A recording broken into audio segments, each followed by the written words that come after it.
भूगोल का दूसरा पार्ट है, पहला पार्ट नहीं देखे हैं तो जाके प्लेलिस्ट में डाल दिया गया है, उसको देखिए। साइंस को भी प्लेलिस्ट बना दिया गया है, उसको भी जाके देख सकते हैं, ठीक है। देखिए क्या है, निम्नलिखित में से किसे एक बौना ग्रह कहा जाता है, तो क्या कहेंगे, प्लूटो, ठीक है। अब प्लूटो के बारे में अब देखिए, यूरेनस की खोज किसने की थी, क्या कहेंगे, सर विलियम्स हार्सेल। यानी कि अरुण जो ग्रह है हमारे सौर मंडल में सूर्य से दूरी के क्रम में 7वां ग्रह है, ठीक है। कौन सा ग्रह है, 7वां ग्रह है। व्यास के आधार पर यह सौर मंडल का तीसरा बड़ा और द्रव्यमान के आधार पर चौथा बड़ा ग्रह है। ध्यान रखिएगा, व्यास के आधार पर तीसरा बड़ा और द्रव्यमान के आधार पर चौथा बड़ा ग्रह है। इसकी खोज सर्वप्रथम 13 मार्च 1781 में खगोल शास्त्री सर विलियम हार्सले ने की थी। अब देखिए, अब ग्रह तो पूछ रहा था बड़ा ग्रह कौन है, छोटा ग्रह है, अब खोजो पूछने लगा। मतलब क्या है कि कौन सा ग्रह किसने खोजा है, ठीक है। अब देखिए, निम्नलिखित में से कौन सा ग्रह मानव द्वारा खोजा गया प्रथम ग्रह है, तो क्या कहेंगे, यूरेनस। यूरेनस ग्रह ऐसा है जिसको मानव द्वारा खोजा गया प्रथम ग्रह है। 13 मार्च 1781 विलियम हार्सले ने उसे क्या किया था, खोजा था। अब ये चंद्रमा पे, चंद्रमा के बारे में समझते हैं। चंद्रमा सब लोग जानते हैं, सूर्य जो पृथ्वी है इसकी परिक्रमा करता है चंद्रमा, ठीक है। इनमें से किस अवसर पर चंद्र ग्रहण होता है। अब देखिए, चंद्र ग्रहण और सूर्य ग्रहण, मैंने सूर्य ग्रहण बताया है और चंद्र ग्रहण अभी बता रहे हैं। सूर्य ग्रहण होता है अमावस्या पे, ठीक है, और चंद्र ग्रहण होता है पूर्णिमा पे। ध्यान रखिएगा, सूर्य ग्रहण अमावस्या और चंद्र ग्रहण पूर्णिमा, ठीक है। थोड़ा इसको देख लिया जाए। चंद्र ग्रहण हमेशा पूर्णिमा की रात को होता है, जब सूर्य और चंद्रमा के बीच में पृथ्वी आ जाती है। तब सूर्य का प्रकाश चंद्रमा तक नहीं पहुंच पाता है तथा पृथ्वी की छाया के कारण चंद्रमा में अंधेरा छा जाता है। इस स्थिति को चंद्र ग्रहण कहते हैं। सूर्य ग्रहण हमेशा अमावस्या को होता है, देखिए दिया हुआ है। चंद्र ग्रहण केवल क्या होता है, पूर्णिमा के दिवस ही लगता है। अगला क्वेश्चन देखिए, चंद्रमा को अपनी धुरी पर एक चक्कर पूरा करने में कितने दिन लगते हैं, तो क्या बताएंगे, देखिए 27-28 दिन लगते हैं, लेकिन आप ध्यान क्या रखिएगा, एग्जैक्ट याद रखिएगा, 27.3, यानी कि ऑप्शन नंबर सी। इसका व्याख्या देख लिया जाए।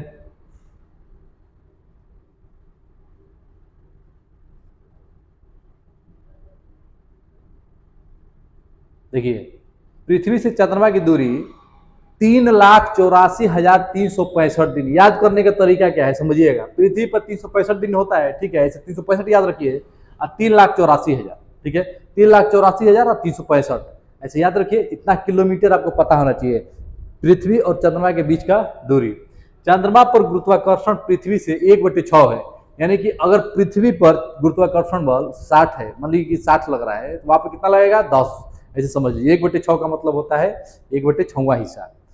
यह पृथ्वी की परिक्रमा 27.3 दिन में कर लेती है, 28 करते हैं, लेकिन अब 28 का जमाना गया, अभी एग्जैक्ट पता रखिए, 27.3 दिन, यानी कि 27 दिन 3 घंटा, ठीक है। और अपने अक्ष के चारों ओर पूरा करने में भी इतना ही दिन लगाते हैं, ठीक है। अब देखिए नेक्स्ट, एक पूर्णिमा से दूसरी पूर्णिमा के बीच समय अवधि कितनी होती है। अब एक पूर्णिमा से दूसरी पूर्णिमा, तो क्या बताएंगे, 29 दिन से थोड़ी सी अधिक, 29 दिन से थोड़ा सा अधिक। आइए थोड़ा समझते हैं। चंद्रमा की आकृति में प्रतिदिन परिवर्तन होता है, एवं ऐसे दिन जब चंद्रमा की आकृति पूर्णतः गोल प्रतीत होती है तो उसे पूर्णिमा कहते हैं। समझ में आ गया। इसके पश्चात प्रत्येक रात्रि को चंद्रमा का चमकीला भाग घटता चला जाता है और 15वें दिन चंद्रमा दिखाई नहीं पड़ता।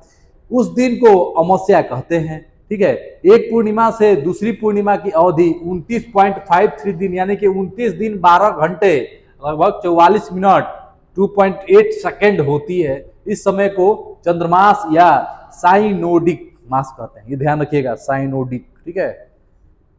अगला देखिए, जब 3/4 चांद दिखाई देता है तो उसे क्या कहा जाता है, तो क्या कहेंगे, उन्नोत्तर। मतलब कि चंद्रमा और सूर्य पृथ्वी के सापेक्ष स्थितियों में परिवर्तन होते रहते हैं। होते रहने के कारण पृथ्वी से दिखाई पड़ने वाले चंद्रमा के देखते हुए कभी कभी हेतु से चंद्रमा दिखाई देते हैं, कभी थोड़ा ज्यादा दिखाई देने लगते हैं। उसी के बारे में बता रहे हैं, उसको क्या कहते हैं, उन्नोत्तर, ठीक है। नेक्स्ट, पूर्णिमा तिथि को पहला दिन मानते हुए, पूर्णिमा तिथि को पहला दिन मानते हुए किस दिन चंद्रमा अदृश्य हो जाता है? तो क्या कहेंगे? 15वें दिन। 15वें दिन चंद्रमा क्या होता है? अदृश्य हो जाते हैं, दिखाई नहीं देते हैं। रात्रि के समय, रात्रि के आकाश में सबसे चमकीला वस्तु कौन सी है? तो क्या कहेंगे? चंद्रमा। रात्र के समय देखिए एकदम चमकता है, पर सूर्य का किरण पड़ता है इसलिए वो चमकता है, ध्यान रखिएगा। पृथ्वी सौर मंडल का एकमात्र ग्रह है जिस पर जीवन संभव है।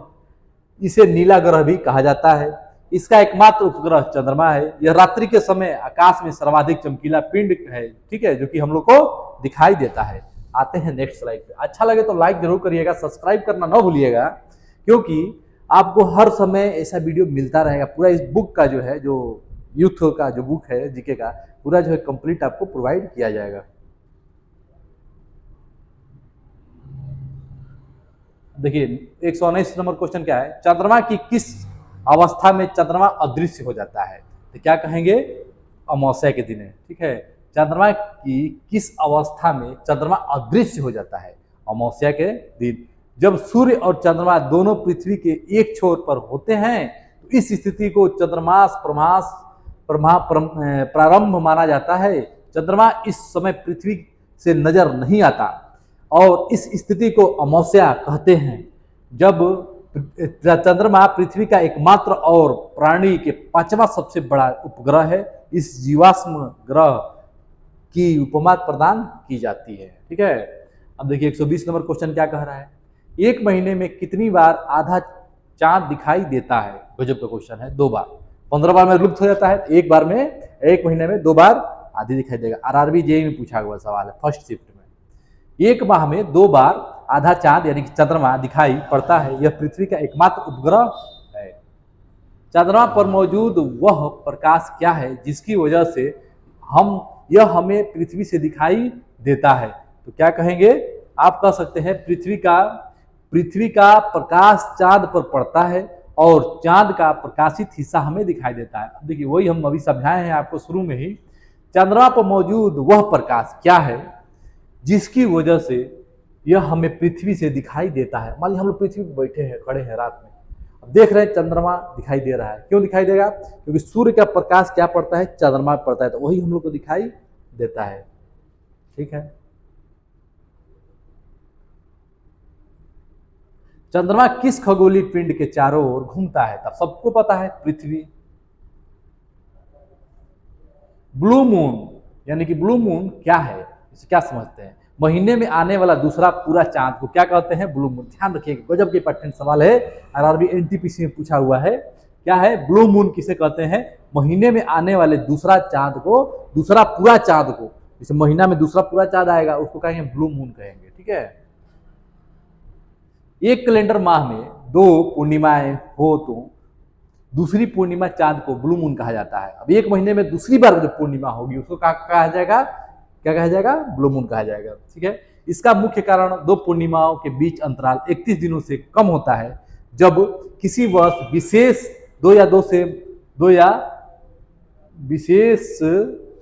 में 2 या अधिक माह ब्लू मून में होते हैं, उसे ब्लू मून या ब्लू ईयर भी कहा जाता है।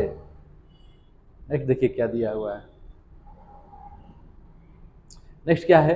अंतरिक्ष में एक वस्तु है, क्या है उसके बारे में बताया जाएगा, जिसमें गैस और धूल की पूंछ जैसे दिखाई देती है। बर्फीली कोर है जो लाखों मील तक फैली हुई है, उसे क्या कहते हैं? धूमकेतु कहते हैं। अब देखिए जिसमें धूल धाल मिल जाए, धूमकेतु, धूल फार धूमकेतु, ट्रिक ध्यान रखिए, धूल फार धूमकेतु।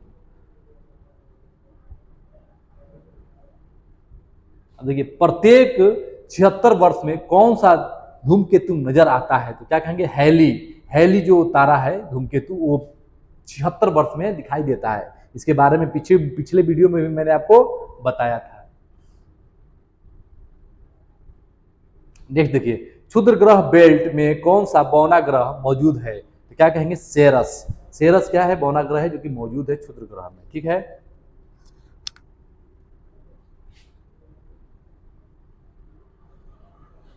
सूर्य का चक्कर लगाने वाले चट्टानों के छोटे छोटे टुकड़े को क्या कहा जाता है, क्या कहेंगे, क्षुद्र ग्रह या उल्टा उल्का पिंड कहा जाता है। क्लियर है, ध्यान रखिएगा। आते हैं नेक्स्ट स्लाइड पे। नेक्स्ट स्लाइड क्या है, हेली धूमकेतु उच्चल तारा लगभग कितने वर्ष बाद दिखाई देता है, तो क्या कहेंगे 76 वर्ष बाद। अब कब दिखाई देगा, 2062 में, ध्यान रखिएगा, कब दिखाई देगा, 2062। नेक्स्ट क्या है, देखिए वही चीज आ गया, आरआरबी जेईई में 2014 में पूछा हुआ क्वेश्चन है। हेली धूमकेतु किस वर्ष संभवतः पुनः दिखाई दे सकती है, तो क्या कहेंगे 2062 में। बहुत बढ़िया बुक है ये, इसको आप 2-3 बार देख लेंगे वीडियो को, आपको क्लियर है कि कुछ ना कुछ कंसेप्ट बहुत सारे क्लियर हो जाएंगे, 80%, बाकी 20% आप रिवाइज जितना बार करेंगे उतना बार क्लियर हो जाएगा। निम्नलिखित में से कौन सा विकल्प बर्फ और धूल के न्यूक्लियस से बना खगोलीय पिंड है, तो क्या कहेंगे कोमेट। कोमेट या धूल केतु एक ही नाम है, ठीक है, जो कि सौरमंडलीय पिंड है, जो बर्फ, धूल और गैस न्यूक्लियस से बने छोटे छोटे खंड होते हैं। एक धूमकेतु की पूंछ किस दिशा में होती है, तो क्या कहेंगे सूर्य से दूर। अब जैसे सूर्य से दूर जाएगा ऐसे वही तो दिखाई देगा। हेली धूमकेतु की कक्षीय अवधि कितना होती है, होता है, तो क्या कहेंगे 76 वर्ष दिया है। क्लियर है, उसमें निकलता है बाहर। हेली धूमकेतु की कौन से साल में पृथ्वी के आसपास के क्षेत्र में लौटने की उम्मीद है, तो क्या कहेंगे 2061। 2061 में लौटने की उम्मीद है, 62 में दिखाई देगा, इसे याद रखिए। अब देखिए 61 घुमा फिरा के आप 62 आपको याद है, उसके बगल अगल बगल मार दीजिएगा, सही हो जाएगा। अब 62 साल बाद धूमकेतु फिर दिखाई देगा, ठीक है। उसके पहले है जो बाहर निकलेगा उसके बाद में दिखाई देगा। चलिए नेक्स्ट,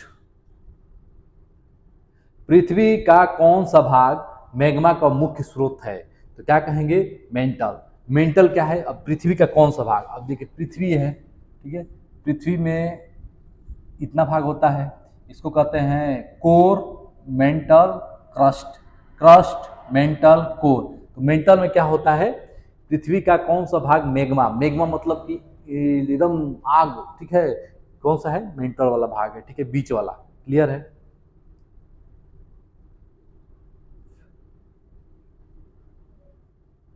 अब यही कहता है कि किस पे हम लोग रहते हैं, तो क्या कहेंगे क्रस्ट पे। भूप्रपट्टी यानी कि अर्थ क्रस्ट में प्रचुर मात्रा में उपलब्ध तत्वों के संदर्भ में निम्न में से कौन सी धातु भूप्रपट्टी यानी कि अर्थ क्रस्ट में सर्वाधिक प्रचुर मात्रा में उपलब्ध है, तो क्या कहेंगे एल्युमिनियम है, ठीक है। एल्युमिनियम क्या है, प्रचुर मात्रा में उपलब्ध है। थोड़ा इसका व्याख्या देख लीजिए। एल्युमिनियम, एल्युमिनियम भूप्रपट्टी में सबसे प्रचुर मात्रा में पाई जाने वाली क्या है धातु है, ठीक है। यह ऑक्सीजन और सिलिकॉन के बाद तीसरा सबसे बड़ा। देखिए अब आपसे कहेगा तत्व, क्या कहेगा तत्व पूछेगा, एलिमेंट पूछेगा तो आप ऑक्सीजन बताएंगे, ठीक है, क्या बताएंगे ऑक्सीजन। और अर्धचालक पूछेगा, सेमीकंडक्टर पूछेगा तो क्या बताएंगे सिलिकॉन बताएंगे। लेकिन ये क्या पूछा है, धातु पूछा है। अगर ऑप्शन में नहीं दिया रहेगा ऑक्सीजन और सिलिकॉन तो आपको एल्युमिनियम मारना पड़ेगा, ठीक है। तीसरा सबसे बड़ा प्रचुर मात्रा में पाए जाने वाला तत्व है, ठीक है। पृथ्वी पर भूप्रपट्टी में ऑक्सीजन की मात्रा 46.6% है, इसके बाद सिलिकॉन की मात्रा 27.7% है, एल्युमिनियम की मात्रा 8.1% है। इसको आपको ध्यान रखना है, हर बार फिक्स क्वेश्चन है, पूछता ही पूछता है। अब देखिए यहाँ पे दिया हुआ है, वजन के अनुसार भूप्रपट्टी यानी कि अर्थ क्रस्ट में ऑक्सीजन का लगभग कितना प्रतिशत कितना है, तो क्या कहेंगे 46 पॉइंट, अभी पढ़े हैं आप, 46.6% जो है ऑक्सीजन है भूप्रपट्टी यानी कि इस पे क्रस्ट पे। आते हैं ये क्वेश्चन देखते हैं क्या दिया हुआ है। देखिए दुर्बलता मंडल, दुर्बलता मंडल, ठीक है, का भाग क्या है, तो क्या कहेंगे मेंटल। मेंटल क्या है, जो है कि दुर्बलता मंडल का भाग है। नेक्स्ट स्लाइड पर देखते हैं क्या दिया हुआ है। देखिए क्या है, अर्थ मेंटल यानी कि भूप्रवार, ठीक है, के ऊपरी भाग को क्या कहा जाता है, तो क्या कहेंगे दुर्बलता मंडल कहा जाता है, ठीक है। वही दे दिया, एंथोस्फीयर यानी कि दुर्बलता मंडल पृथ्वी की कौन से भाग में है? प्रावरण। प्रावरण का मतलब क्या हो गया? देखिए मेंटल को हिंदी में क्या कहते हैं? प्रावरण कहते हैं। ध्यान यही देना है आपको। अंग्रेजी तो मेंटल याद है, हिंदी में प्रावरण। प्रावरण अंग्रेजी देख लीजिएगा, हिंदी भी देख लीजिएगा। क्लियर है? तो आप क्या मारेंगे? प्रावरण। इसको मेंटल भी कहा जाता है। देखिए घुमा फिरा के कैसे घुमाना चाह रहा है, क्वेश्चन वही है, ठीक है, क्वेश्चन वही है, लेकिन केवल क्या हो रहा है कि लैंग्वेज बदल दे रहा है। कैसे बदल रहा है? देखिए अब देखिए यहाँ पे क्या दिया, ये जो है एथोनोस्फीयर, इसका हिंदी क्या होता है आप कहेंगे तो दिखाई देगा। इसका हिंदी क्या होता है? हिंदी क्या होता है? देखिए इसका हिंदी होता है दुर्बलता मंडल। क्या होता है? दुर्बलता मंडल को कहते हैं एंथोसोस्फीयर। क्लियर है? अब देखिए अब मेंटल का हिंदी दे दिया, मेंटल का हिंदी दे दिया। इसमें कुल मिला जुला के हिंदी का अंग्रेजी, हिंदी और अंग्रेजी का हिंदी कर रहा है। आपको अगर समझ में न आए तो इंग्लिश में इसको देख सकते हैं, आप सही कर देंगे तुरंत। ठीक है, नेक्स्ट देखिए क्या दिया हुआ है। पृथ्वी का बाह्यतम हिस्सा कौन सा है? तो क्या कहेंगे? क्रस्ट। बाह्यतम हिस्सा क्रस्ट है। अब देखिए एस्थेनोस्फीयर जो है क्या हो गया आपको? दुर्बलता मंडल। ध्यान रखिएगा। पृथ्वी पर पाए जाने वाला सर्वाधिक सघन पदार्थ कौन सा है? तो क्या कहेंगे? ऑक्सीजन। ठीक है, ऑक्सीजन क्या है? सर्वाधिक सघन पदार्थ है। ठीक है, इसको ध्यान आपको रखना है। इसमें से कौन सा विकल्प दुर्बलता मंडल यानी कि एस्थेनोस्फीयर की स्थिति को दर्शाता है? तो क्या कहेंगे? स्थल मंडल के नीचे। स्थल मंडल के नीचे।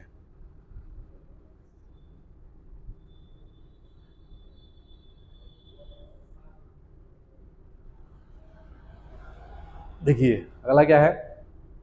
पृथ्वी के अध्ययन को क्या कहा जाता है? भूगर्भ शास्त्र कहा जाता है। पृथ्वी के अध्ययन को भूगर्भ शास्त्र कहा जाता है। देखिए आरआरबी के पूछा हुआ क्वेश्चन है। क्या पूछा हुआ है? भूप्रपट्टी यानी क्रस्ट में सर्वाधिक प्रचुर मात्रा में पाई जाने वाली धातु कौन सी है? तो क्या बताएंगे? एल्युमिनियम। धातु की बात कर दिया, एल्युमिनियम होगा। अब मैंने आपको क्या बताया? एलिमेंट पूछेगा तो ऑक्सीजन बताएंगे। ऑक्सीजन के बाद सिलिकॉन बताएंगे। सिलिकॉन क्या है? ये भी एलिमेंट है। एल्युमिनियम क्या है? ये भी एलिमेंट है। लेकिन सबसे ज्यादा क्या पाया जाता है? ऑक्सीजन। उसके बाद सिलिकॉन, उसके बाद एल्युमिनियम। धातु में एल्युमिनियम, अधातु में सिलिकॉन, तत्व में ऑक्सीजन। ठीक है,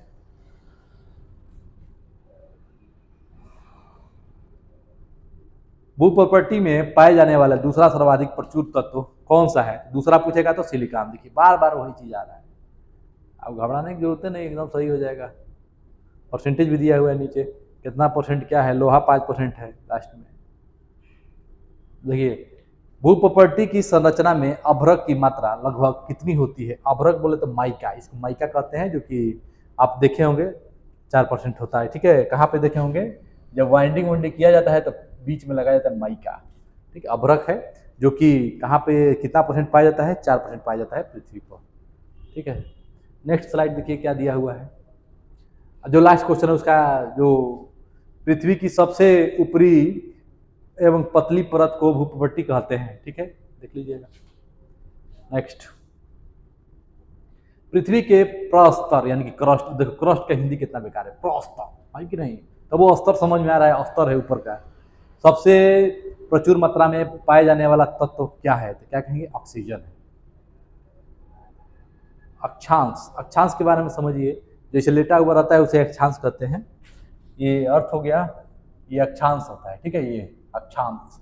ये देशांतर होता है, देशांतर पर भी आएगा, देख लिया जाएगा, क्या दिक्कत है। अक्षांश के समांतर निम्नलिखित में से कौन सी रेखा उनके स्थान के साथ सीधा सम्मिलित नहीं है? ठीक है, तो क्या कहेंगे? पढ़ लेंगे। कर्क रेखा, कर्क रेखा उत्तरी गोलार्ध में है। ठीक है, कर्क रेखा उत्तरी गोलार्ध में। अब कर्क रेखा मकर रेखा क्या होता है? देखिए ये बीच वाला को क्या कहते हैं? विषुवत रेखा कहते हैं। ठीक है, ऊपर वाला को कर्क रेखा कहेंगे, नीचे वाला को मकर रेखा। कह रहा है कि उत्तरी गोलार्ध में कर्क रेखा है, एकदम सही है। यानी कि पहला क्या है? सही है। अब पूछा है सुमेलित नहीं है, यानी कि आपको नहीं, गलत पहचानना है कौन सा है। अंटार्कटिक वृत्त भूमध्य रेखा के दक्षिण में है। ठीक है, अंटार्कटिक जो है वृत्त भूमध्य रेखा के दक्षिण में है। अच्छा जी, अंटार्कटिक नीचे है, ये भूमध्य रेखा के दक्षिण में है, ये दक्षिण हो गया। ठीक है, ये भी सही है, इसको भी सही कर दीजिए, ये भी सही हो गया। अंटार्कटिक वृत्त भूमध्य रेखा के उत्तर में है।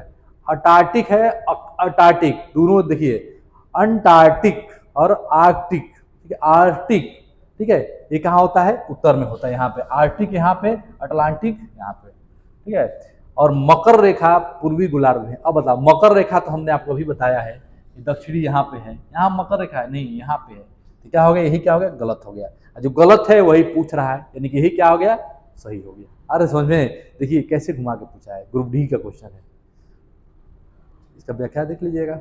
23.5 डिग्री में झुका हुआ है, ये सब पता होना चाहिए आपको। 0 डिग्री को जो कहते हैं विषुवत रेखा कहते हैं, ठीक है।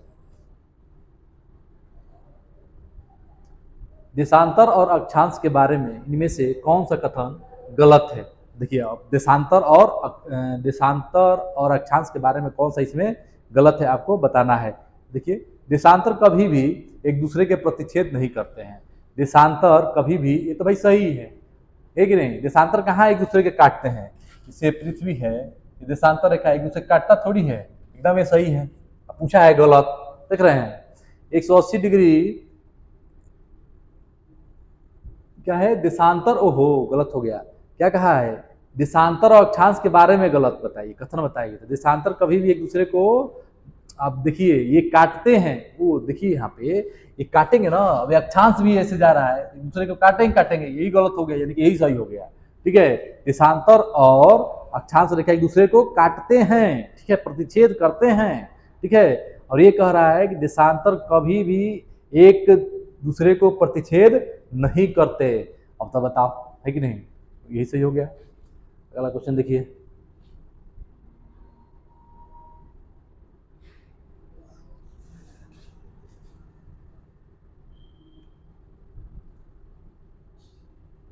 नेक्स्ट क्या है, पृथ्वी की धुरी क्रांति वृत्त के तल पर कि कोण अंत में क्या बनते हैं, 66.5 डिग्री बनते हैं, ठीक है। नेक्स्ट क्या है, ग्लोब पर अक्षांश की सबसे लंबी रेखा इनमें से कौन सी है, क्या बताएंगे, भूमध्य रेखा। भूमध्य रेखा क्या है, ग्लोब के सबसे, भूमध्य रेखा मतलब क्या है, वही बीच वाला रेखा, ये वाला सबसे लंबी, व्यास, सर्कल का डायमीटर सबसे बड़ा जीवा होता है, कोड होता है, वही से कंसेप्ट लिया हुआ है, ठीक है। 21 मार्च और 23 सितंबर को सूर्य के किरणों सीधे भूमध्य रेखा पर पड़ती हैं, जिसके कारण पृथ्वी पर दिन और रात बराबर होते हैं, तो उसे क्या कहेंगे आप, विषुवत, विषुवत, ठीक है। भूमध्य रेखा पर सूर्य की किरणें सीधी पड़ती हैं, इसीलिए वर्ष में 2 बार क्या होती हैं, भूमध्य रेखा पर सूर्य की किरणें सीधी पड़ती हैं, वर्ष में 2 बार, वर्ष में 2 बार भूमध्य रेखा पर सूर्य की किरणें सीधी पड़ती हैं। शब्द विषु यानी इक्विनेक्स संदर्भित करता है, तो क्या कहेंगे आप बता देंगे कौन सा, दिन और रात एक समान अवधि के होते हैं, उसी को शब्द को, दिन और रात एक समान अवधि, उसे क्या कहेंगे, विषु कहेंगे, यूनिऑक्स, ठीक है। RRBMTPC पूछा हुआ है।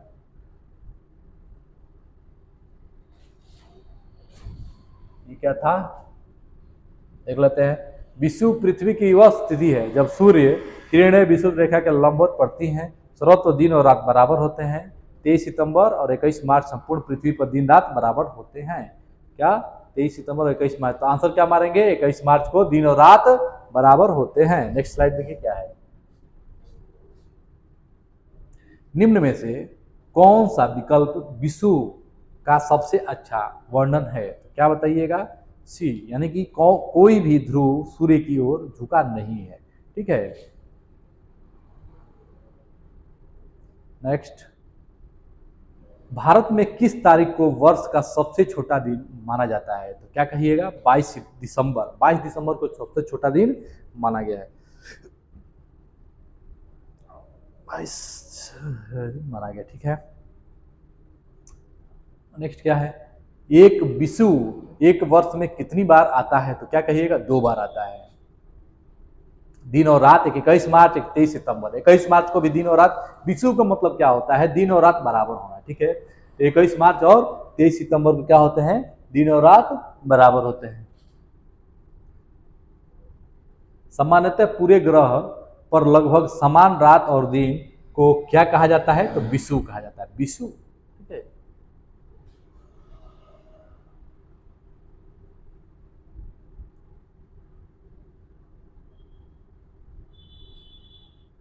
निम्नलिखित में से किस देशांतर को अंतर्राष्ट्रीय तिथि रेखा माना जाता है? 180 डिग्री क्या मानते हैं? अंतर्राष्ट्रीय तिथि रेखा माना जाता है।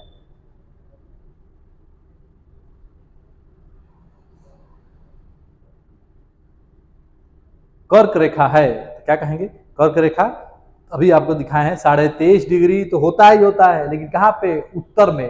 23 डिग्री दक्षिण में होगा तो क्या हो जाएगा? मकर रेखा हो जाएगा। ये कर्क रेखा हो गया और ये मकर रेखा हो गया। दोनों साथ याद रखिए, कभी गलत नहीं होगा। नेक्स्ट, निम्नलिखित शहरों में से कौन सा भूमध्य रेखा की लाइन पर पड़ता है? तो क्या कहिएगा? पोंटियानक। पोंटियानक क्या है? भूमध्य रेखा के लाइन पर पड़ता है। क्लियर है? यूएसए में एक से अधिक मानक योगोत्तर रेखाएं, कुछ देशों के देशांतरी विस्तार अधिक होने के कारण सुविधा के लिए एक से अधिक मानक समयों को अपनाया जाता है, जैसे रूस, फ्रांस, संयुक्त राज्य अमेरिका, ये सब दिया हुआ है। ठीक है। अंतर्राष्ट्रीय तिथि रेखा क्या है? 180 डिग्री ग्रीनविच से होकर गुजरती है। ठीक है, याद रखिएगा, ये भी ध्यान रखिएगा। वर्ष 1884। अब देखिए, वर्ष पूछना स्टार्ट कर देगा सब। आपको 180 डिग्री पता है, ग्रीनविच पता है, कहेगा कब? क्या कहिएगा? 1884 में संयुक्त राज्य अमेरिका के वाशिंगटन डीसी में एक अंतर्राष्ट्रीय कांग्रेस का आयोजन किया गया था, जिसमें 15 डिग्री देशांतर पर 1 घंटे का समय कटिबंध निर्धारित किया गया था। इसी समय अंतर्राष्ट्रीय तिथि रेखा का निर्धारण किया गया, जो कि 180 डिग्री देशांतर के सहारे जाती है। इस रेखा को किसी भी देश से गुजरते हुए नहीं खींचा गया है तथा इसी रेखा के समय को 24 घंटे में समय अवधि के लिए नापा जोखा गया है, और हम लोग का जो समय है 5.5 घंटा आगे। सब ध्यान रखिए।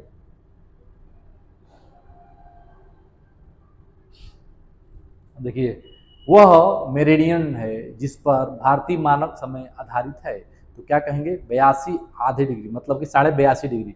अब 82 आधे, देखिए कितना घुमाया है। आप पढ़ के जाएंगे है, आप पूछ देगा है, ठीक है, आधा लिख देगा, तो घबराने की जरूरत नहीं है। 82.5 डिग्री और 23.5 डिग्री उत्तर में होता है, उसको क्या कहते हैं? उसको कहते हैं कर्क रेखा। दक्षिण रहेगा तो उसे कहेंगे मकर रेखा, और बीच में रहेगा तो उसे कहेंगे विषुवत रेखा। ठीक है।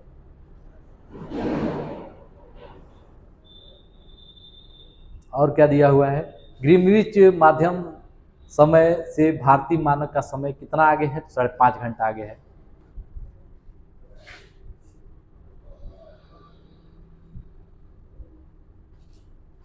पेडोलॉजी के लिए किस अन्य शब्द का उपयोग किया जाता है? तो क्या बताएंगे? मृदा भूगोल, यानी कि सॉइल जियोग्राफी से पेडोलॉजी। Pedology soil. ठीक है।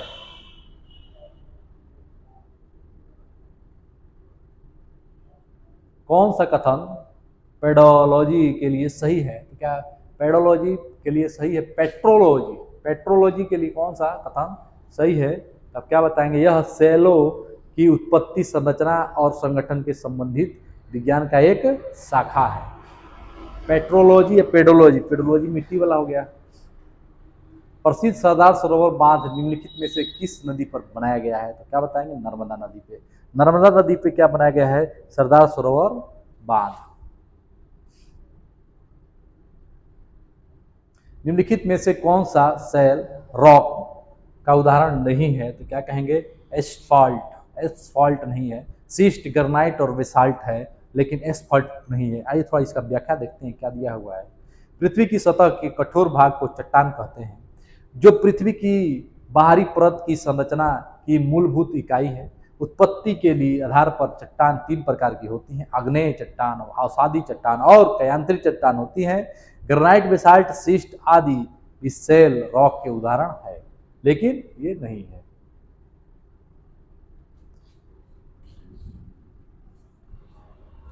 नेक्स्ट स्लाइड देखिए क्या दिया हुआ है। सब पूछा हुआ है आर्मी में।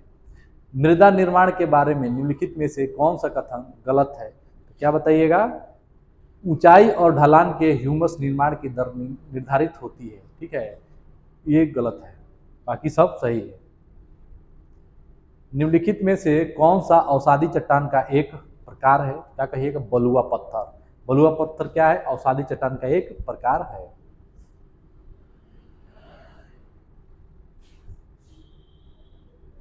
देखिए क्वार्टर क्वार्टरजाइट किस प्रकार का मतलब है, तो क्या बताएंगे, रूपांतरित चट्टान है। क्या है, रूपांतरित चट्टान। ग्रेनाइट चट्टान किस प्रकार की चट्टानें होती हैं, तो क्या कहिएगा, आग्नेय चट्टानें होती हैं। ग्रेनाइट आग्नेय चट्टानें होती है।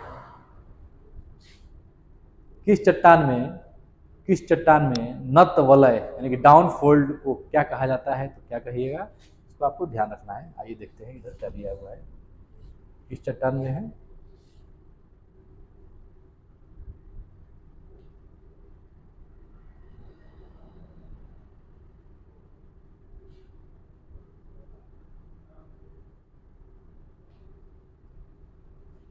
देखिए भूप्रपर्टी संपीड़न बल अनियमित रचना के लिए उत्तरदायी है। जब दो क्षैतिज बल एक ही दिशा में या दो दिशाओं में आमने सामने कार्य करते हैं तो संपीड़न होता है। संपीड़न के कारण चट्टानों में वलय तथा संवल बढ़ जाते हैं। क्षैतिज संचलन द्वारा उत्पन्न वलय का भाग नीचे मुड़कर धंस जाता है, ठीक है, जिसके परिणाम स्वरूप अनियमित रचना की निर्माण होती है। जबकि ऊपर उठे भाग को अपनति कहा जाता है। क्या कहता है, अपनति कहा जाता है, ध्यान रखिए। नेक्स्ट, पिघली हुई मैग्मा से बनने वाली चट्टान को क्या कहा जाता है, अग्नि चट्टान कहते हैं। पिघली हुई मैग्मा निकल गया, पिघल गया है, उसके द्वारा जो चट्टान बनेगा उसे क्या कहते हैं, अग्नि चट्टान कहते हैं। इस ज्वालामुखी से निकलने वाला लावा या मैग्मा के ठंडा होने पर जो चट्टानें बनती हैं वे अग्नि चट्टानें कहलाती हैं। इनमें परतें और जीवाश्म नहीं पाया जाता। इनमें धात्विक खनिज जैसे सोना, तांबा एवं जस्ता आदि पाया जाता है। ग्रेनाइट किस प्रकार का एक उदाहरण है, तो क्या कहेगा, अग्नि चट्टान का। ग्रेनाइट भी क्या है, एक अग्नि चट्टान का उदाहरण है, जो कि ज्वालामुखी उद्गार के दौरान भूगर्भ से निकलने वाला लावा ठंडा हो जाने के कारण पश्चात अग्नि सेलों में बदल जाता है। इसका निर्माण सर्वप्रथम होने के कारण इन्हें प्राथमिक सेल भी कहा जाता है। मुख्य खनिज घटक के रूप में उपस्थित कैल्शियम कार्बोनेट सेल क्या कहते हैं, तो क्या कहेंगे, चूनामय चट्टान। क्या कहेंगे, चूनामय चट्टान। पृथ्वी के आवरण में गैस के साथ मिश्रित पिघले हुए पदार्थ को क्या कहा जाता है, तो क्या कहेंगे, मैग्मा। मैग्मा। पृथ्वी के आवरण में गैसों के साथ मिश्रित चट्टान के पिघले हुए पदार्थ को मैग्मा कहते हैं। मैग्मा की उत्पत्ति उच्च ताप और दाब के कारण होता है। यह एक गर्म पदार्थ है जिसमें जलीय वाष्प व गैस होती हैं तथा इसमें मुख्य घटक ऑक्सीजन, सिलिकॉन, एल्युमिनियम, लोहा, कैल्शियम, मैग्नीशियम, सोडियम आदि होते हैं। इनका निर्माण पृथ्वी की सतह के नीचे होता है। जब मैग्मा पृथ्वी की सतह पर आता है तो इसे मैग्मा को लावा कहते हैं, ठीक है। नेक्स्ट स्लाइड देखिए क्या दिया हुआ है। पृथ्वी की पपड़ी में सबसे पुरानी चट्टानों ज्वालामुखी विस्फोट में बाहर आ जाती हैं और कठोर चट्टानों का रूप ले लेती हैं, जिन्हें क्या कहा जाता है, अग्नि चट्टान कहते हैं, ठीक है।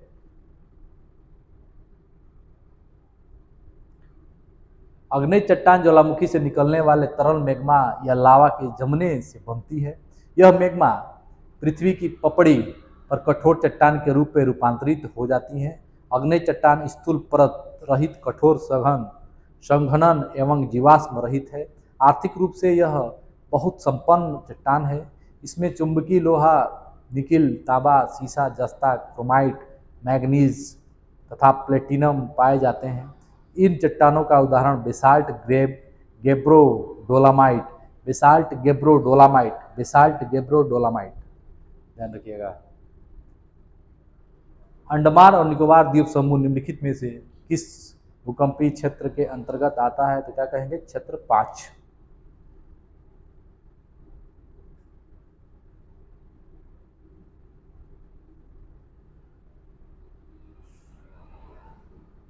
निम्न में से किसे प्लेट विवर्तनी यानी प्लेट टेक्टोनिक के जनक माना जाता है, तो क्या कहें, ऑफ्रेड वैगनार याद रखिए, तो लियोनो हॉक तो में आ जाएगा, सेल में आ जाएगा।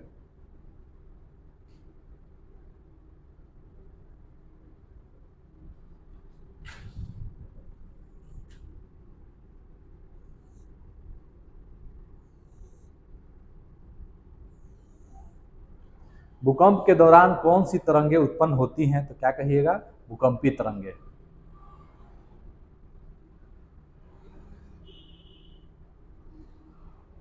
निम्न में से कौन सा पृथ्वी के भीतर के कंपनों का अध्ययन है, तो क्या कहेंगे, भूकंप विज्ञान। ठीक है, भूकंप विज्ञान यानी कि सिस्मोलॉजी, ये ध्यान रखिएगा, सिस्मोलॉजी ये दे देता है, सिस्मोलॉजी। ठीक है, तो भूकंप विज्ञान तो ठीक है, सिस्मोलॉजी दे देगा तो क्या करिएगा, ये ध्यान रखिएगा। ठीक है,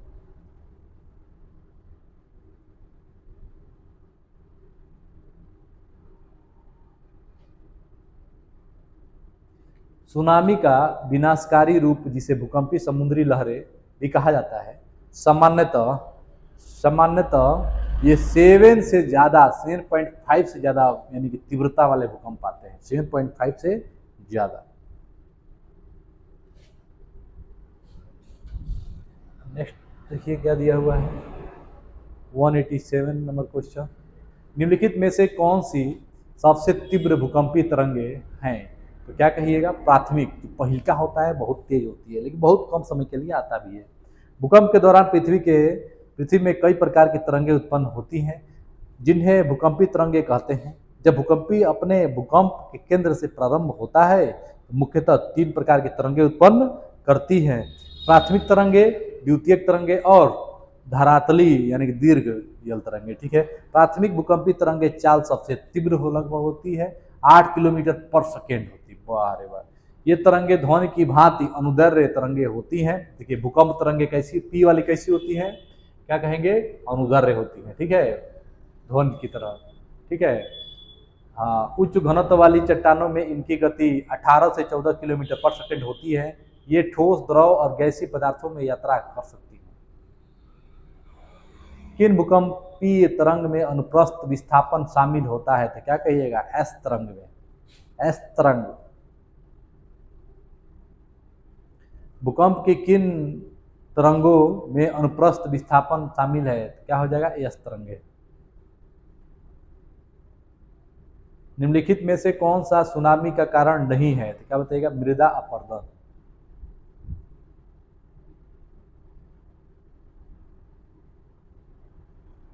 पैसिफिक रिंग ऑफ फायर के संबंध में निम्न में से कौन सा कथन सही है। देखिए इसका क्या क्या दिया हुआ है, पैसिफिक रिंग ऑफ फायर के संबंध में कौन सा सही है।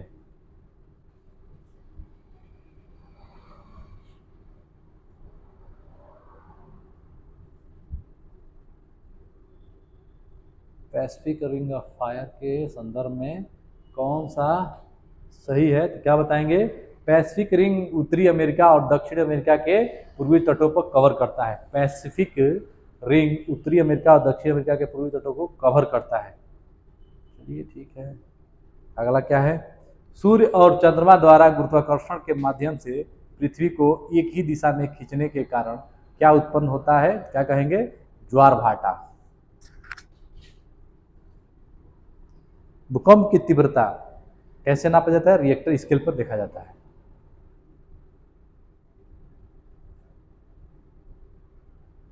भ्रंश समतल यानी कि फॉल्ट प्लेन के साथ चट्टानों के पिघलने के कारण उत्पन्न होने वाली भूकंप को क्या कहा जाता है, विवर्तनिक भूकंप।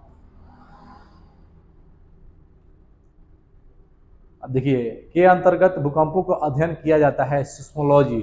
ठीक है, नेक्स्ट, भूकंप के अंतर्गत क्या कहता है, भौतिक विज्ञान, भूकंपीय विज्ञान को सिस्मोलॉजी कहा जाता है अंग्रेजी में। आगे क्या दिया हुआ है, निम्नलिखित प्राकृतिक घटनाओं में से कौन सी घटना भूकंप के कारण बनती है, तो क्या कहेंगे, ज्वालामुखी विस्फोट। जिस तरह बैरोमीटर का दाब संबंधित है ठीक उसी प्रकार सिस्मोग्राफ किससे संबंधित है, भूकंप से। देखिए बैरोमीटर वायु दाब मापने का यंत्र है, सिस्मोग्राफ भूकंप मापने का यंत्र है, पैरोमीटर उच्च तापमान के मापने का उपकरण है, और फैदोमीटर समुद्री गहराई को मापी जाती है, फैदोमीटर।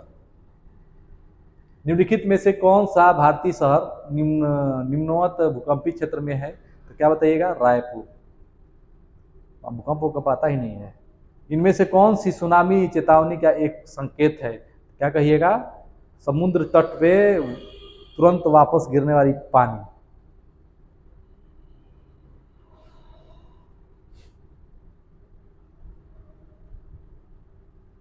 निम्नलिखित में से कौन सा एक सुषुप्त ज्वालामुखी है? तो क्या कहेंगे, हवाई द्वीप स्थित मौना लोआ। हवाई द्वीप में स्थित मौना लोआ जो है क्या है, सुषुप्त ज्वालामुखी है।